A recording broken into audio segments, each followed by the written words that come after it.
Bonsoir à tous, voici l'actualité de ce vendredi 23h. Le président de la République, Alassane Ouattara, a échangé ce vendredi avec son éminence, le cardinal Pietro Parolin, secrétaire d'État du Saint-Siège, présent à Abidjan dans le cadre d'une visite d'amitié et du travail, la commémoration du cinquantenaire des relations diplomatiques entre la Côte d'Ivoire et le Vatican. La lutte contre la malnutrition au centre des échanges entre le vice-président de la République Timoko Mélié-Koné et la sous-secrétaire générale des Nations Unies, Gerda Verburg, coordinatrice du mouvement pour le renforcement de la nutrition, mouvement SUN. La rencontre a eu lieu ce jeudi au Palais présidentiel. Et dans notre dossier Vidici, nous vous parlerons de la dégradation des sols et des solutions pour une gestion durable. Un sujet en lien avec la COP15 qui s'ouvre le 9 mai prochain à Abidjan en Côte d'Ivoire. 195 pays vont tenter de s'accorder sur une série d'objectifs avec une ambition, stopper l'accroissement de la désertification. Mais tout d'abord, le président de la République, Alassane Ouattara, s'est entretenu ce vendredi avec son éminence, le cardinal Pietro Parolin, secrétaire d'État du Saint-Siège, présent à Abidjan dans le cadre d'une visite d'amitié et de travail pour la commémoration du cinquantenaire des relations diplomatiques entre la Côte d'Ivoire et le Vatican. Viviane Aimé. Reçu par le président de la République, Alassane Ouattara, ce vendredi 6 mai au Palais présidentiel, son éminence, le cardinal Pietro Parolin, secrétaire d'État du Saint-Siège, était accompagné par l'archevêque d'Abidjan, son éminence Jean-Pierre Cardinal Coutois, par le nonce apostolique en Côte d'Ivoire, monseigneur Paolo Borgia, et par monseigneur Jean-Sylvain Émien Mambé, qui vient d'être nommé par le Vatican nonce apostolique au Mali. Si cette nomination honore toute la Côte d'Ivoire, qui compte désormais un Ivoirien au nombre des ambassadeurs du Saint-Siège accrédités dans les différents pays, la présence du cardinal Pietro Parolin à Abidjan à cette occasion a permis au président de la République Alassane Ouattara et son hôte de réaffirmer la bonne qualité des relations existantes entre la Côte d'Ivoire et le Saint-Siège depuis 50 ans. Je voudrais d'abord remercier très sincèrement et très cordialement Monsieur le Président de la République et Monsieur le Premier ministre pour l'accueil qu'ils m'ont donné, pour le temps qu'ils m'ont dédié. Un grand merci. Je dois dire que j'ai une grande bonne impression d'un pays qui est très engagé pour la paix, et très engagé pour la réconciliation, pour la cohésion sociale, est très engagé pour le développement de tous, les biens communs. Et vous savez que ça, ce sont des thèmes qui sont très, très importants pour le Saint-Siège. Le Saint-Siège existe, la diplomatie de Saint-Siège existe pour cette finalité. Et alors, on peut vraiment continuer cette collaboration qui dure depuis 50 ans, parce que nous célébrons aussi dans ce moment l'anniversaire, le 50e anniversaire des relations diplomatiques, continuer dans ce sens-là. Collaborer au niveau du Saint-Siège à travers l'annonciature apostolique et l'ambassade de la Côte d'Ivoire à Rome, à travers l'Église locale qui est toujours disposée à donner et à offrir ses moyens, ses ressources aussi pour le bien du pays et pour, disons, des finalités spirituelles et matérielles du développement. Alors, de nouveau, un grand merci, Monsieur le Président, tous les meilleurs vœux pour vous personnellement, pour votre pays et pour vos efforts pour construire une nation, une région, un monde, parce qu'aujourd'hui, nous avons des problèmes mondiaux, hein, la paix, un monde plus juste, plus pacifique, plus solidaire. Nous avons le grand honneur d'avoir la visite du secrétaire d'État, son éminence est avec nous, pour une visite d'amitié, de travail. Et c'est un grand honneur pour les Ivoiriens et toutes les populations vivant en Côte d'Ivoire. Nous avons fait un large tour d'horizon, parlant de la Côte d'Ivoire, des progrès que nous avons pu réaliser pour consolider la paix, et également bien sûr la situation de cohésion, de réconciliation dans notre pays. Nous avons également parlé des difficultés dans certains pays voisins et essayer de donner des informations à son éminence, la nécessité d'aller de l'avant avec tous les pays voisins pour trouver la paix. Bien évidemment, nous avons évoqué les questions internationales.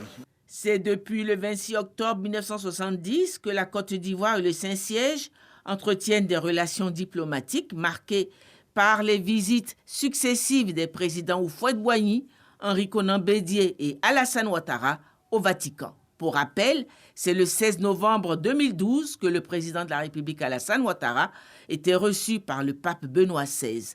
On retient en outre les 3 visites en Côte d'Ivoire de sa sainteté le pape Jean-Paul II, les 10 mai 1980, 10 août 1985 et les 9 et 10 septembre 1990. Le secrétaire d'État du Saint-Siège, cardinal Pietro Parolin, procédera à l'ordination épiscopale de Monseigneur Jean-Sylvain Mambé, nonce apostolique au Mali, lors d'une messe prévue ce samedi à Abidjan. Il a été reçu par le Premier ministre Patrick Hachi. Le cardinal Pietro Parolin a réaffirmé la détermination du Saint-Siège à poursuivre l'excellente coopération avec la Côte d'Ivoire qui dure depuis 50 ans à travers l'annonciature apostolique, l'ambassade de Côte d'Ivoire au Vatican et l'Église locale qui est disposée à offrir ses moyens et ses ressources pour le développement du pays. Agenda chargé pour le secrétaire d'État du Vatican. Il a été reçu par la conférence des évêques catholiques de Côte d'Ivoire. Le président de la conférence, Monseigneur Ignace Bessi, s'est dit heureux de cette visite. Une visite qui vient renforcer les liens de fraternité entre le clergé ivoirien et le Vatican. Quant au secrétaire d'État du Vatican, il a félicité la conférence épiscopale de Côte d'Ivoire pour le travail abattu pour l'avancement de l'Église.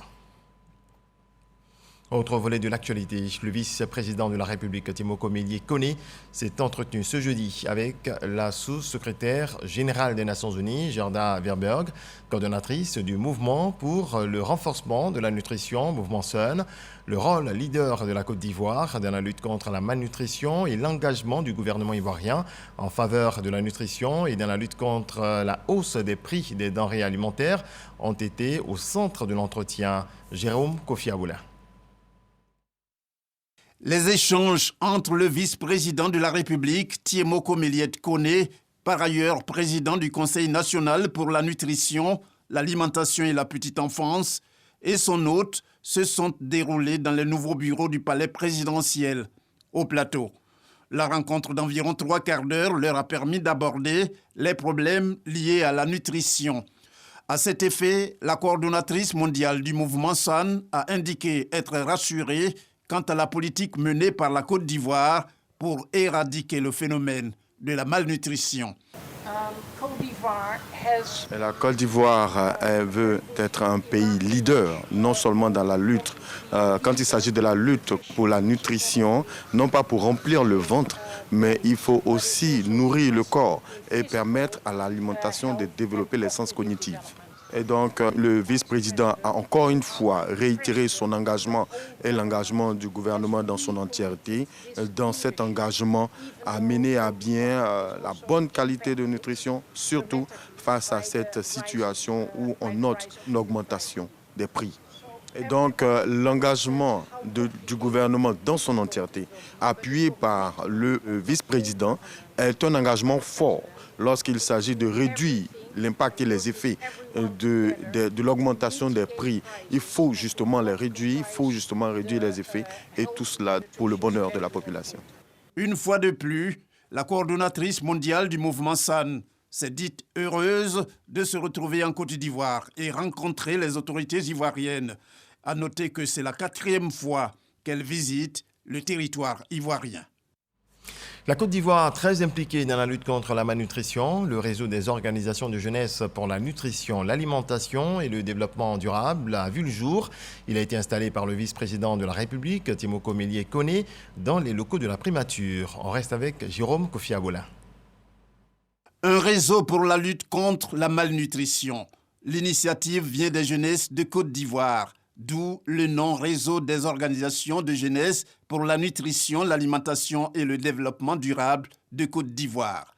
Le vice-président de la République, Thiemo Komeliet Kone, a procédé ce jeudi à son installation. Celui qui préside aux destinées du ROJNAD répond au nom de Ange Yotio. Nous, organisations de jeunes, sommes résolument engagés à faire de la nutrition notre champ d'action prioritaire. Et pour réussir cette mission, nous aurons toujours besoin de l'accompagnement de tous les partenaires techniques de l'État ivoirien, de l'ensemble du système des Nations Unies et des partenaires financiers. Chers amis jeunes, nos engagements commanderont nos futurs comportements. Oui, nous le pouvons, une autre Côte d'Ivoire est possible avec une jeunesse rédemptrice qui hissera notre pays dans la sphère des pays qui auraient aidé à éliminer considérablement le problème de la malnutrition. Parrain de la cérémonie, le ministre de la Promotion de la jeunesse, de l'insertion professionnelle et du service civique, Mamadou Touré, promet d'apporter tout son soutien au ROJNAD. Chers amis jeunes, Monsieur le Président du réseau des organisations de jeunesse pour la nutrition, l'alimentation et le développement durable, par la mise en place de ce réseau des jeunes pour la nutrition en Côte d'Ivoire, vous permettez à votre pays d'être l'un des pays pionniers dans la mise en œuvre des stratégies et politiques nutritionnelles d'inclusion. Je prends note de votre plan d'action représentant les objectifs très clairs pour une jeunesse avertie et responsable. Sur la base de l'état des lieux, vous comprendrez à quel point votre rôle est important et significatif et combien les attentes sont grandes. En ma qualité de votre parrain, je voudrais vous rassurer de mon entière disponibilité à vous accompagner dans cette noble mission. Pour sa part, le vice-président de la République, en saluant la naissance du ROJNAD, a d'abord mis l'accent sur la politique nutritionnelle prônée par le président de la République, Alassane Ouattara. La Côte d'Ivoire, depuis son adhésion au mouvement SUN en juin 2013, à l'occasion du sommet du G8 tenu à Londres, fait de la lutte contre la malnutrition l'une de ses grandes priorités. La mise en œuvre de la stratégie multisectorielle, multi-acteurs, a fait passer la prévalence de la malnutrition chronique de 29,8% en 2012 à 21,6% en 2016.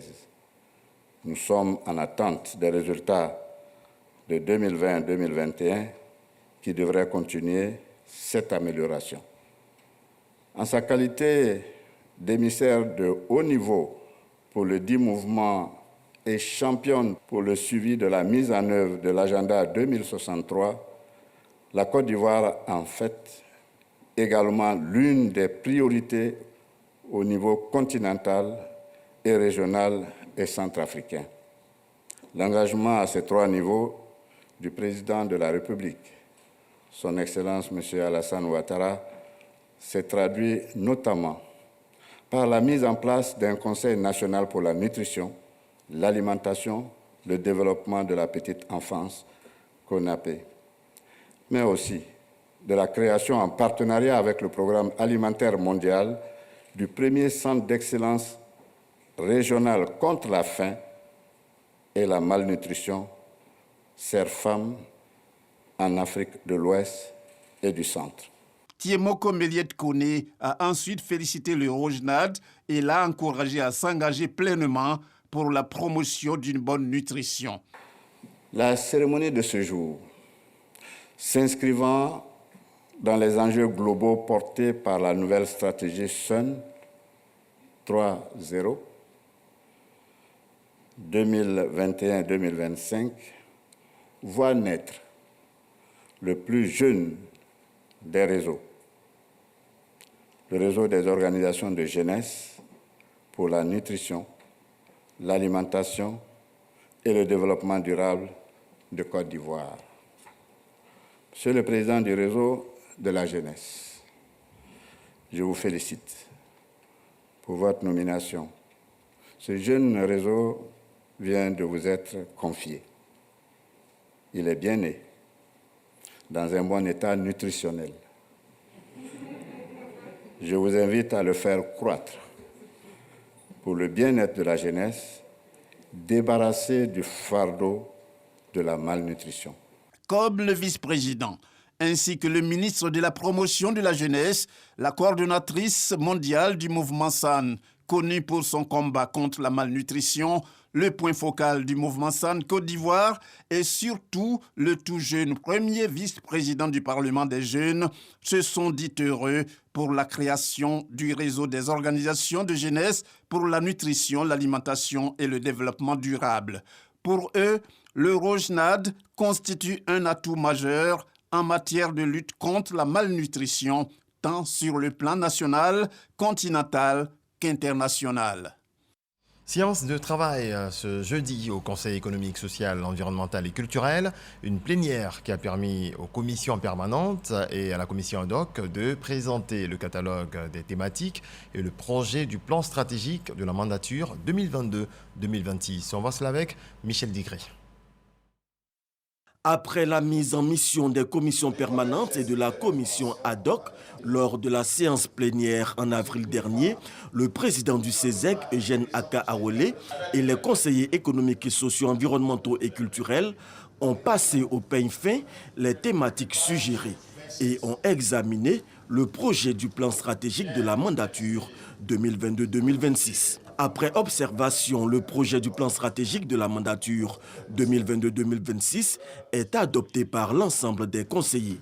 La dernière étape préparatoire vient ainsi d'être accomplie.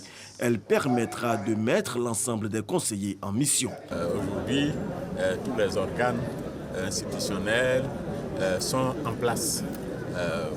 Nous avons par ailleurs défini totalement notre mission avec l'adoption du plan stratégique de la mandature. Donc, nous avons les 6 axes qui doivent nous conduire donc, à aller en mission. Et c'est ce qui va être fait. Nous avons maintenant le devoir donc, de donner des avis pour contribuer donc, à la politique du gouvernement. À compter de ce jour, toutes les commissions permanentes sont appelées à examiner les premières thématiques retenues pour être traitées. Désertification et sécheresse seront les maîtres mots du 9 au 20 mai prochain à Abidjan, à l'occasion de la COP 15.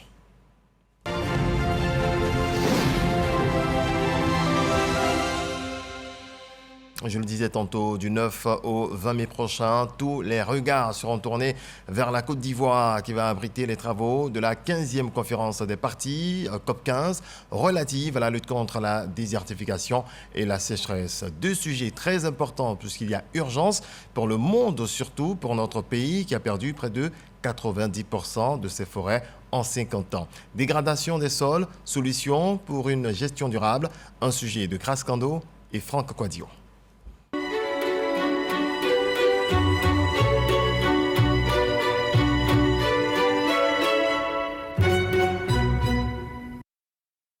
Le concept est universel. La dégradation des terres, une des causes de l'aridité du sol, qui, faiblement irrigué, constitue le terreau fertile de la sécheresse. Depuis plusieurs années, l'Afrique est touchée. Au Sénégal, par exemple, en 2017, selon le comité inter-État de la lutte contre la sécheresse au Sahel, sur les 3,8 millions d'hectares de terres arables, 2,4 millions d'hectares sont dégradés. En Côte d'Ivoire, la notion de dégradation du sol n'est pas étrangère au lexique des experts. La dégradation provoque ou bien entraîne la désertification. Qui dit dégradation dit destruction, souvent la texture des sols, destruction physico-chimique, ça peut être aussi destruction d'origine anthropique, c'est-à-dire l'homme qui est à l'origine de la destruction ou bien de l'avancée du désert. Les sols en Côte d'Ivoire dégradés entre 60 et 70%.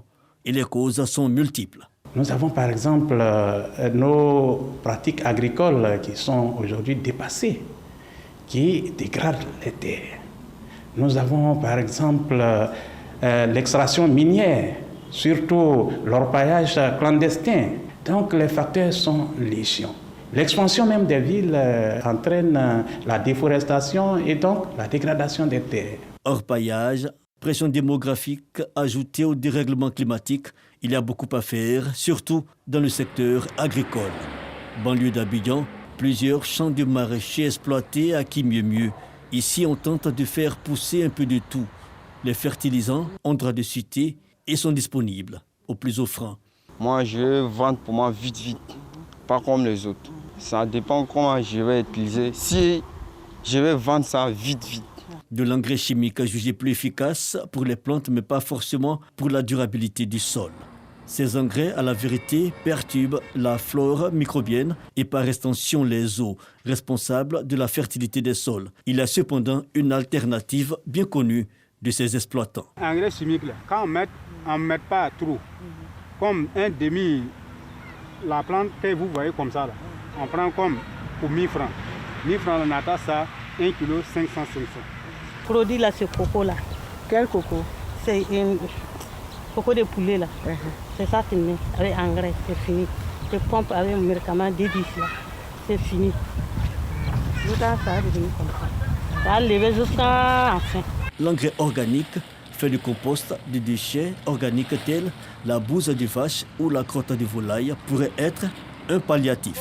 L'engrais organique, c'est en fait la solution idoine pour l'agriculture durable, pour arrêter la dégradation des terres, pour stopper en un mot la désertification en Côte d'Ivoire. Les engrais bio ne coûtent pas cher et peuvent être faits à tout moment.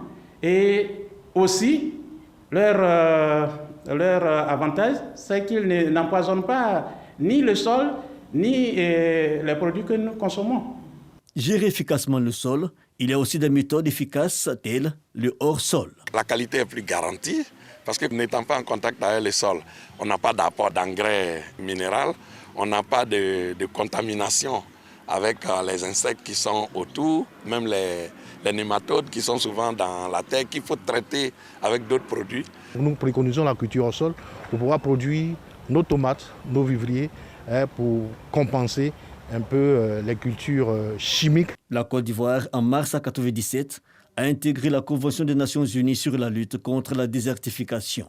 Et ce mécanisme a impliqué l'ensemble des pays menacés par le phénomène. Au niveau national, il y a des initiatives pour implémenter les bonnes pratiques de gestion du sol. Nous envisageons plusieurs solutions, notamment la mise en place d'espèces à croissance rapide qui ont cette caractéristique de fertiliser les sols. Nous prenons comme exemple l'acacia major. Cela va se faire dans bien des régions pour pouvoir permettre aux populations de restaurer leur sol. Le Fonds des Nations Unies pour l'environnement, en accompagnant les initiatives depuis 2016, veut freiner les migrations des populations liées à la perte de terres touchées par la dégradation du sol. Cette conférence des parties 15 à Abidjan sera l'occasion de partager les expériences. Au cours de cette rencontre, nous allons proposer des solutions et le Conseil économique et social, qui est un acteur majeur de cette COP, va également proposer des solutions. Et ces solutions seront, vous voulez, de façon consensuelle, parce que toutes les parties prenantes sont représentées au sein du Conseil économique, social, environnemental et culturel. Et les idées qui seront émises au cours de cette COP seront des idées un peu salvatrices de la protection non seulement de l'environnement, mais pour aussi stopper l'avancée de la désertification en Côte d'Ivoire. La Côte d'Ivoire dispose aujourd'hui d'une surface forestière de 3 millions d'hectares. Le défi de la récupération et de la gestion durable des terres et de la conservation du stock de carbone est une impérieuse nécessité. Dans cette optique, le pays a lancé en 2016 une plateforme de gestion durable des terres et de l'eau. Sur le même sujet, rendons-nous dans le nord de la Côte d'Ivoire, près de la frontière malienne. Le village de Kwafonon fait face aux effets du changement climatique, source de malnutrition et de plusieurs maladies. Cependant, notre reporter Nancine Bakayoko nous apprend que les villageois ne restent pas les bras croisés. Regardons.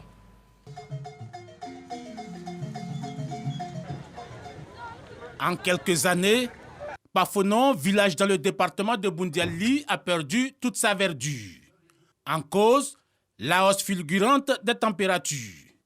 Un phénomène qui a bouleversé la vie sociale des paysans et même les habitudes alimentaires des populations.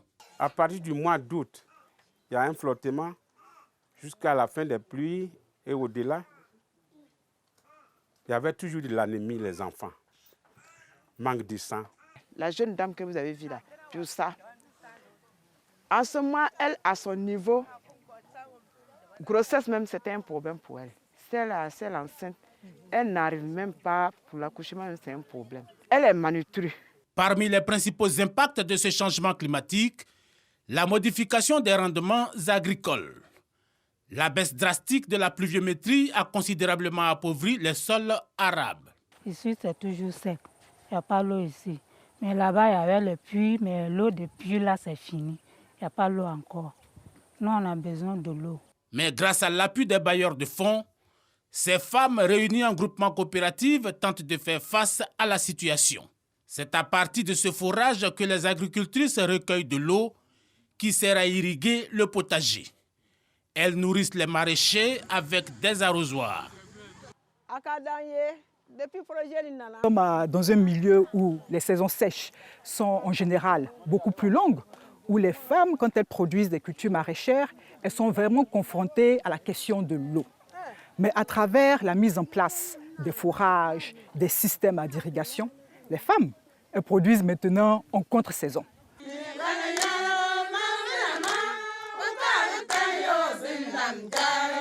Malgré l'enthousiasme qui entoure les performances au niveau du vivrier, les populations savent que ce projet expérimental de forage à moteur n'a pas vocation à se pérenniser dans l'avenir. Les coûts liés aux facteurs de production sont de plus en plus insupportables. Les paysans misent sur d'autres dispositifs de fertilisation des sols. C'est un compost qu'on a fait ici là. Mais ça là, ça n'a pas encore duré, ça fait une semaine. Mais l'autre là, ça fait 2 mois déjà. Ça là, c'est prêt à arriver. Mais ça là, ça reste 1 mois. Mais nous avons un moyen de fabriquer ça ici même. Nous on peut prendre piment, mettre à l'eau, ça passe. Mais selon les experts, le gouvernement devrait prendre des mesures pour empêcher l'agriculture par brûlis, combinée à l'intensification de la reconstitution du couvert végétal à travers la culture du cajou. Autre chose à présent, le ministre de l'économie et des finances et la directrice des opérations de la Banque mondiale pour la Côte d'Ivoire ont signé cet après-midi au plateau 3 accords de financement pour des projets concernant notamment la cohésion sociale et le coronavirus. Coût 210 milliards de francs CFA. Jean-Jacques Kwami. Le premier accord de financement d'un montant de 150 millions de dollars est consacré au projet de cohésion sociale des régions nord du Golfe de Guinée. Ce projet sous-régional va concerner 10 régions et améliorer la collaboration entre les populations face aux problématiques de fragilité, de conflits et violences.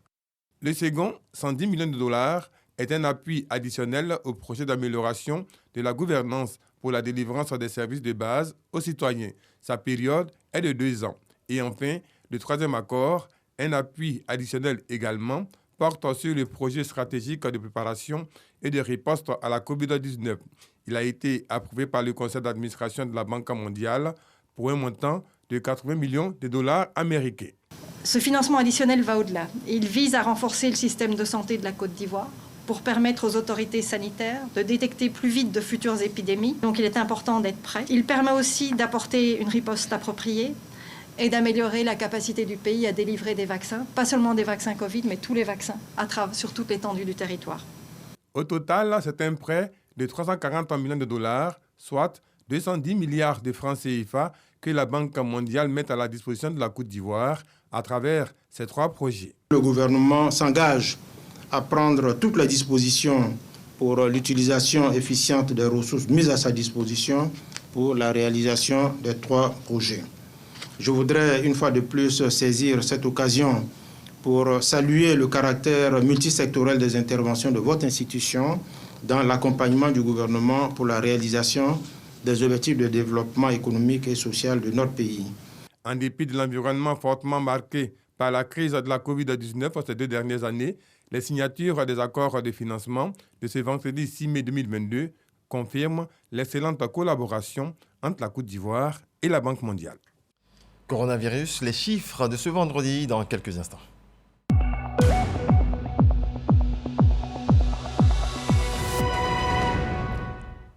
Le ministère de la Santé, de l'Hygiène publique et de la couverture maladie universelle a enregistré ce vendredi 6 mai 2022 2 nouveaux cas de Covid-19, 8 guéris et 0 décès.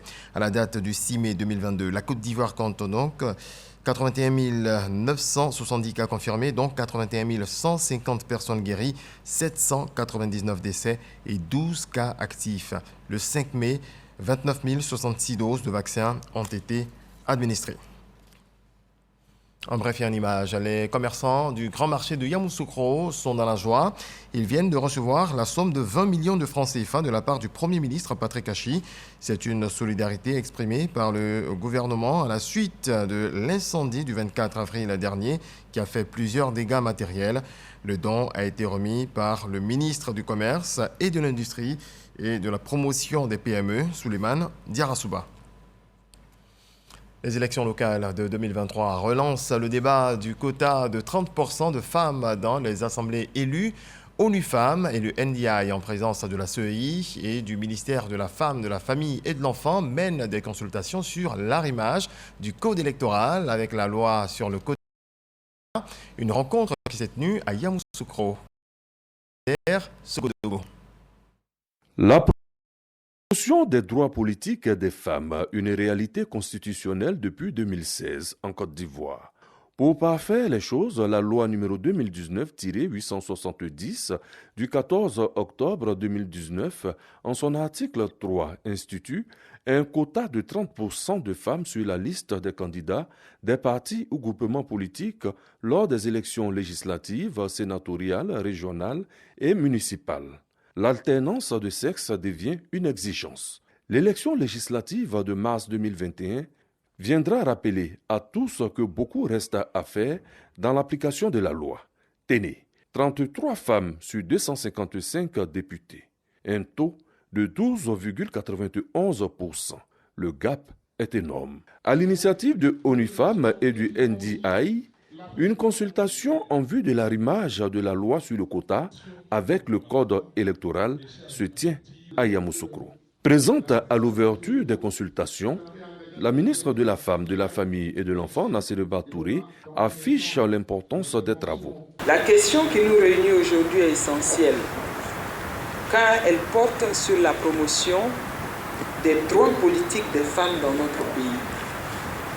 Il s'agit d'une question fondamentale à laquelle le président de la République, son Excellence M. Alassane Ouattara, accorde la plus grande attention.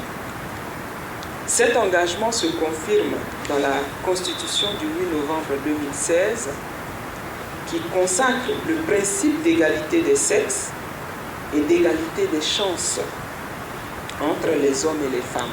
Ces consultations sur le quota des femmes élues enregistrent la participation de la Commission électorale indépendante CEI. Les élections locales de 2023 se présentent comme le cadre idéal de l'application des recommandations qui sortiront de ces travaux.